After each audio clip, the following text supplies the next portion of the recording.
कांग्रेस को हमेशा से ही हिंदू योद्धाओं से नफरत और मुगलों से प्यार क्यों रहा है? हमारे कल्चर को खत्म करने के लिए और हम कभी विकास के बारे में सोच ना पाए, इसलिए कांग्रेस ने मुगल इतिहास का यूज हमें हारी हुई कौम बताने के लिए किया। इतिहास गलत बताया। इतिहास की किताबों में हिंदू राजाओं को नहीं, मुगलों का गुणगान किया गया और राजपूतों की छवि बिगाड़ने की कोशिश की गई, जबकि वो लोग देश बचाने के लिए खिलजी, मोहम्मद गौरी और गजनवी जैसे क्रूर शासक से डट कर लड़े।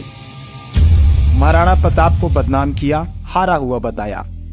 कांग्रेसियों ने राजपूतों की बहादुरी को छोड़कर मुगलों को हमारे इतिहास में चमकाया।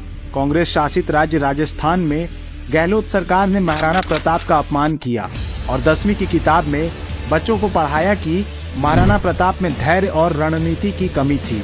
लेकिन मुगलों के पास 10 पत्नियां और जिनके हरम में 100 से ज्यादा महिलाएं होती थी, वो मुगल कांग्रेस को प्यार की मूर्ति नजर आते हैं। जिन मुगल राजाओं ने 6000 मजदूरों के हाथ तक कटवा दिए थे, वो कांग्रेस के लिए कैसे प्यार की निशानी हो सकते हैं? ऐसी इतिहास की किताबें कांग्रेसियों ने दशकों तक नादान बच्चों को पढ़ाई। राणा सांगा को भूले, बाबर का किया गुणगान। कांग्रेसी कभी राणा संग्राम सिंह की तारीफ नहीं करेंगे। वो राणा सांगा जिसने दिल्ली के सुल्तान इब्राहिम लोदी को खतौली और बाड़ी के युद्ध में 2 बार हराया और गुजरात के सुल्तान को हराया। सांगा ने बाबर को भी हराया। जब दोबारा युद्ध हुआ तो भी बाबर को हरा देता, लेकिन बाबर ने चालाकी से उसके आर्मी जनरल को रिश्वत दी और अपनी साइड कर लिया। सांगा ने 100 लड़ाइयां लड़ी, सभी में जीत हासिल की, सिर्फ एक भी धोखे से हारे।